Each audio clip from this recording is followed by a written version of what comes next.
সকাল ৯টা বাজে। শহরের সবচেয়ে বড় ব্যাংকে এক সাধারণ সেজে থাকা বৃদ্ধ লোক, যার হাতে একটা পুরনো খাম, তিনি ভিতরে ঢুকলেন। যেই মুহূর্তে তিনি ব্যাংকে প্রবেশ করলেন, ভিতরে থাকা সব গ্রাহক আর ব্যাংকের কর্মীরা তাকে অদ্ভুত চোখে দেখতে লাগল। ওই বৃদ্ধের নাম ছিল অরুণ সেন। অরুণ সেনের এক হাতে লাঠি আর অন্য হাতে সেই পুরনো খামটা। তিনি ধীরে ধীরে গ্রাহকদের জন্য থাকা কাউন্টারের দিকে এগিয়ে গেলেন। ওই কাউন্টারে এক মহিলা কর্মী বসেছিল, যার নাম ছিল মিতা। ব্যাংকের ভিতরে থাকা সবাই মানুষের চোখ তখন অরুণ সেনজির দিকে আটকে ছিল। ধীরে ধীরে অরুণ সেনজি মিতার কাছে আসেন এবং খুবই বিনম্রভাবে বলেন, শোনো মেয়ে, আমার অ্যাকাউন্টে কিছু সমস্যা হয়েছে, এটা ঠিকমতো কাজ করছে না। এটা বলেই অরুণ সেনজি খামটা মিতার দিকে বাড়িয়ে দেন। কিন্তু মিতা অরুণ সেনজিকে কাপড় দেখিয়ে যাচাই করতে থাকে এবং বলে, বাবা, আপনি তো ভুল ব্যাংকে চলে আসেননি তো? আমার মনে হয় না আপনার অ্যাকাউন্ট এই ব্যাংকে আছে।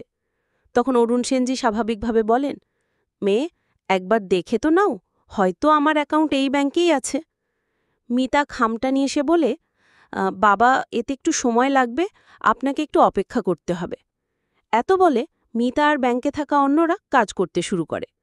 অরুণ সেনজি সেখানে দাঁড়িয়ে অপেক্ষা করতে থাকে। কিছুক্ষণ পর আবার বলে, বেটা, যদি তুমি একটু ব্যস্ত থাকো তাহলে তুমি ম্যানেজারকে ফোন করে দিও।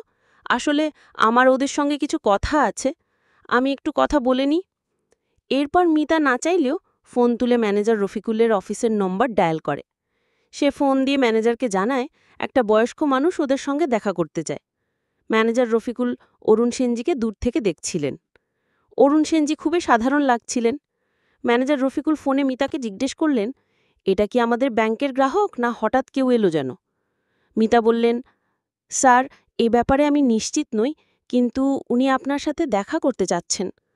তখন ম্যানেজার রফিকুল বললেন, এদের জন্য আমার সময় নেই, তুমি ওদের বসিয়ে দাও, একটু বসে থাকলে চলে যাবে। শুনে জুবায়ের ওকে বলে, ঠিক আছে বাবু, আপনি একটু এখানে বসে থাকুন, আমি এক্ষুনি ম্যানেজারের সাথে কথা বলে আসছি। এরপর জুবায়ের ম্যানেজার রফিকুলের কেবিনে যায় এবং ওকে ওই বৃদ্ধ লোকটার ব্যাপারে বলে। কিন্তু ম্যানেজার রফিকুল আগেই ওই বৃদ্ধ লোকটার কথা জানত এবং বলে, আমি জানি, আমি নিজেই ওকে ওখানে বসিয়ে রেখেছি, একটুক্ষণ বসে থাকবে, তারপর চলে যাবে। তারপর ম্যানেজার রফিকুল জুবায়েরকে অন্য কোনো কাজের কথা জানায় এবং বলে, তুমি তোমার কাজ করে ভালো, আর তোমার এই ব্যাপারে কোনো মাথা ঘামানোর দরকার নেই। এখন জুবায়ের অন্য কাজে লেগে পড়ে এবং ধীরে ধীরে সেই বৃদ্ধ লোকটা সেখানে বসে প্রায় ১ ঘণ্টা হয়ে গেল। ১ ঘণ্টা পর্যন্ত বৃদ্ধ লোক ধৈর্য ধরে থাকে, কিন্তু তারপর আর সেটা সহ্য হয় না। সে উঠে দাঁড়ায় এবং ম্যানেজার রফিকুলের কেবিনের দিকে এগোয়। যতই সে ম্যানেজারের কেবিনের দিকে এগোয়, ম্যানেজার দেখে বৃদ্ধ লোকটা তার কাছে আসছে। তখন সে তাড়াতাড়ি কেবিন থেকে বেরিয়ে এসে বৃদ্ধ লোকটার সামনে দাঁড়ায় এবং গর্ব করে জিজ্ঞেস করে, হ্যাঁ বাবা, বলুন আপনার কি সমস্যা? অরুণ সেন লেফাফাটি এগিয়ে দিয়ে বললেন, ছেলে, এটা দেখো, আমার ব্যাঙ্ক অ্যাকাউন্টের ডিটেলস এখানে আছে, আর আমার অ্যাকাউন্ট থেকে কোনো লেনদেন হচ্ছে না। তুমি দেখে বলো তো এতে কি সমস্যা হতে পারে? এই কথা শুনে ম্যানেজার রফিকুল একটু ভাবল এবং বলল, বাবা, যখন কোনো ব্যাঙ্ক অ্যাকাউন্টে টাকা থাকে না, তখন এমনই হয়। আমার মনে হয় আপনার অ্যাকাউন্টে টাকা জমা হয়নি, তাই আপনার অ্যাকাউন্টের লেনদেন বন্ধ করে দেওয়া হয়েছে। এরপর বৃদ্ধ লোকটি খুবই বিনম্রভাবে বলে, বেটা, আগে তুমি একবার অ্যাকাউন্টটা চেক করে নাও, তারপরই আমাকে কিছু বললে তো ভালো হয়। এভাবে তুমি কেমন করে বলতে পারো? তখন ম্যানেজার রফিকুল হাসতে হাসতে বলে, বাবা, এটা বছরের পর বছর ধরে পাওয়া অভিজ্ঞতা, আমি অনেক বছর ধরে এই কাজ করেছি। আপনার মতো লোকেদের মুখ দেখে আমি বুঝে ফেলি কেমন মানুষ, কার অ্যাকাউন্টে কত টাকা জমা আছে। কিন্তু আপনার অ্যাকাউন্টে তো কিছুই দেখছি না, তাই আমি চাই আপনি এখন এখান থেকে চলে যান। সব গ্রাহক আপনার দিকে তাকিয়ে আছে, আর ব্যাংকের ভেতরে এক ধরনের আলাদা পরিবেশ তৈরি হচ্ছে। এরপর অরুণ সেন সেই লেফাফাটা তার টেবিলের ওপর রেখে বলেন, ঠিক আছে বেটা, আমি এখন চলে যাচ্ছি, কিন্তু তুমি ওই লেফাফায় যা যা বিস্তারিত লেখা আছে একবার ভালো করে দেখে নাও। এসব বলে অরুণ সেন সেখান থেকে যাওয়ার জন্য এগোলেন, আর গেটের কাছে পৌঁছানোর সঙ্গে সঙ্গেই হঠাৎ ফিরে তাকিয়ে বলেন, বেটা, তোমাকে এইসব করার জন্য অনেক খারাপ ফল ভোগ করতে হবে। এসব বলেই অরুণ সেন ব্যাংকের প্রধান প্রবেশদ্বার থেকে বেরিয়ে হেঁটে হেঁটে সেখান থেকে চলে যান। এরপর যখন ম্যানেজার রফিকুল শুনতে পায় যে তোমাকে অনেক কিছু সহ্য করতে হবে, তো একটু একটু করে তো মনে হয়, কিন্তু পরে সে ভাবে বয়স হলে এমনটাই বলা হয়, কোনো সমস্যা নেই। ম্যানেজার রফিকুল তার কাজে চলে যায়। এদিকে টেবিলের উপর একটা খাম পড়ে আছে। ওই খামের ভিতরে বৃদ্ধ ব্যক্তিটির ব্যাঙ্ক অ্যাকাউন্টের বিস্তারিত ছিল। এরপর জুবায়ের সেখান থেকে ওই খামটা তুলে নিয়ে তার কম্পিউটার সার্ভারে লগ ইন করে খামে দেওয়া তথ্য অনুযায়ী খোঁজ করতে শুরু করে। খোঁজ করার পর যখন পূর্ণ রেকর্ডগুলো ঘাঁটাঘাঁটি করল, তখন সে বুঝতে পারে যে এই যে মানুষটা এখানে এসেছে, সে আসলে এই ব্যাংকের এক প্রকার মালিকই বটে, কারণ এই ব্যাংকের 60% শেয়ার তারই কাছে আছে। এই কথা শুনে সে অনেকটা অবাক হয় এবং আরও ভালো করে সেই বিস্তারিত তথ্য পড়তে শুরু করে। বিস্তারিত পড়ার পর সে সম্পূর্ণ নিশ্চিত হয়ে যায় যে এই ব্যাংকের মালিকই তিনি। এরপর জুবায়ের সেই রিপোর্টের একটি কপি প্রিন্ট করে এবং কপি নিয়ে ব্যাংক ম্যানেজার রফিকুলের কাছে যেতে শুরু করে। ব্যাংক ম্যানেজার রফিকুল তখন তার কেবিনে এক ধনী গ্রাহকের সঙ্গে কথা বলছিলেন এবং তাদের নানা ধরনের স্কিমগুলো নিয়ে আলোচনা করছিল। তারপর জুবায়ের একটু কামিন করে কেবিনের ভিতরে ঢুকে পড়ে। ব্যাংক ম্যানেজার রফিকুল তাকে ইশারা করে আর ইশারায় জিজ্ঞেস করে, তুমি এখানে কেন এসেছ? তারপর জুবায়ের ইশারার মাধ্যমে বোঝায় যে এটা একটা রিপোর্ট যা ওই ব্যক্তির যিনি এখানে এসেছিলেন আর যাকে আপনি সহজেই এখান থেকে ফিরিয়ে দিয়েছিলেন, আপনি একবার এটা দেখে নিলে ভালো হয়। এমন বলেই জুবায়ের সেই রিপোর্ট ম্যানেজারের টেবিলের উপর রেখে দেয়। কিন্তু ঠিক তখনই ম্যানেজার সাহেব একটু সময়ের জন্য তার ওই গ্রাহকের কাছে এক্সকিউজ করে নিয়ে বলেন, দেখি ভাই, আমাদের কাছে এমন এদের জন্য সময় নাই। তারপর জুবায়ের খুব সম্ভ্রম করে ম্যানেজার সাহেবকে বলে, যদি আপনি একবার এটা দেখতেন তো খুব ভালো হতো। কিন্তু ম্যানেজার রফিকুল রিপোর্টটা সামনের দিকে ঠেলতে ঠেলতে বলে, আমি এটা দেখব না, আর এমন গ্রাহকদের মধ্যে আমার কোনো আগ্রহ নেই। এভাবেই সে রিপোর্ট জুবায়েরের দিকে ঠেলে দেয় আর জুবায়ের সেটা নিয়ে ফিরে এসে নিজের কাজে লেগে পড়ে। ব্যাংকের ভেতরের পরিবেশ এখন শান্ত হয়ে গেছে, সবাই তার নিজের কাজে মন দিয়েছে আর ধীরে ধীরে সন্ধে নামতে থাকে। পরের দিনও একই সময়ে ঠিক যেভাবে ছিলেন, ঠিক সেই সময়ে আবার ফিরে আসেন অরুণ সেন। কিন্তু আজ তার সঙ্গে একজন স্যুট বুট পরা লোক ছিল, যার হাতে একটা ব্রিফকেস। এটা শুনে ম্যানেজার রফিকুল অবাক হয়ে বলার চেষ্টা করে, কে আমাকে এভাবে সরিয়ে দিচ্ছে? তখন অরুণ সেন বললেন, আমি এই ব্যাংকের এক ধরনের মালিকই মনে করো, কারণ 70% শেয়ারের মালিক আমি, আর চাইলে তোমাকে সরিয়েও দিতে পারি, তোমার জায়গায় অন্য কাউকে বসাতে পারি।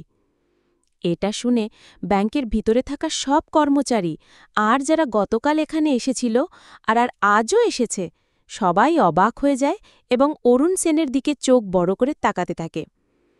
এরপর সেই ব্যক্তি যে অরুণ সেনের সঙ্গে এসেছিল তার স্যুটকেস খুলে একটা ব্যাগ বের করে, যেটা ছিল জুবায়েরের পদোন্নতির কাগজপত্র।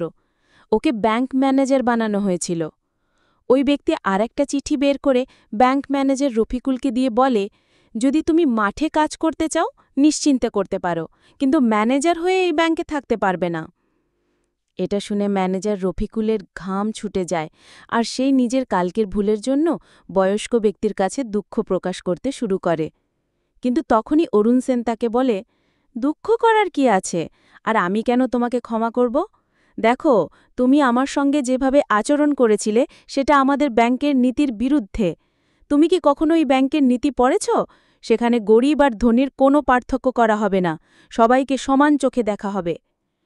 আসলে এই ব্যাংকটা প্রতিষ্ঠা করেছিলেন আমি নিজে, আর আমি আগেই ঘোষণা করে দিয়েছিলাম যে এখানে কাউকে গরিব বা বেশি ধনী মনে করা হবে না, সবাইকে সাধারণভাবে আচরণ করা হবে।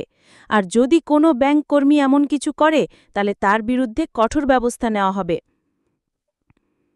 অরুণ সেন আরও বললেন, আমি তোমাদের ওপর দয়া করছি যে তোমাদের কাজ করার সুযোগ রাখছে, না হলে আমি চাইলে তোমাকে এখান থেকে সরিয়ে দিতে পারতাম। তুমি আমার সঙ্গে যেভাবে ব্যবহার করেছিলে সেটা কারোর সঙ্গেই হওয়া উচিত নয়।